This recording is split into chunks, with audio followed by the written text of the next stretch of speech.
നമ്മളെപ്പോഴും നമ്മൾ ശ്രദ്ധിക്കേണ്ട ഒരു വിഷയമേ, ഞാൻ ഈ ദൈവത്തിനെതിരെ സംസാരിക്കുന്നതിന് വെച്ച് പൊറപ്പിക്കത്തില്ല.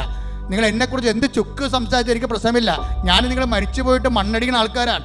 നിങ്ങളുടെ എന്നെ അംഗീകരിച്ചുകൊണ്ട് എനിക്ക് എന്നാ കിട്ടാനാണ്? ഒന്നും കിട്ടാനില്ല. പക്ഷേ ഞാൻ കർത്താവിൻ്റെ വചനമാണ് നിങ്ങൾ പറഞ്ഞിട്ടുണ്ടെങ്കിലല്ല, ദൈവത്തിൻ്റെ ദിവസം എനിക്കൊരു ഓർമ്മ കിട്ടും. എനിക്കത് മതി. ജനങ്ങളെ വിശുദ്ധീകരിക്കാനും ശക്തീകരിക്കാനും മരണം വരെ ദൈവത്തിൻ്റെ തിരുസന്നിധിയിൽ കർത്താവിൻ്റെ വിശുദ്ധമായ രക്തത്തെ വീണ്ടെടുക്കപ്പെട്ട ദൈവത്തിൻ്റെ അവകാശമായി നിങ്ങളെ സംരക്ഷിക്കാനുള്ള ബാധ്യതയ്ക്കാണ് ഈ പട്ടം മേടിച്ചിരിക്കുന്നത്. യേശുവിൻ ബലിയാകുവാൻ,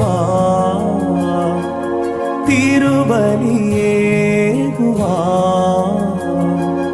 എന്നെ വിളിച്ചെന്റെ നാഥൻ നിത്യമാം ജീവൻ നേടാ.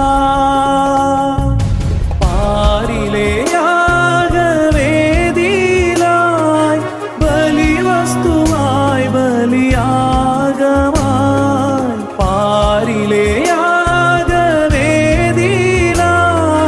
ബലിവസ്തുവായി ബലിയാഗമായി ഒരുക്കിയെന്നെ എന്റെ നാഥൻ നിത്യമാം ജീവൻ നേടാൻ, നിത്യമാം ജീവൻ നേടാൻ.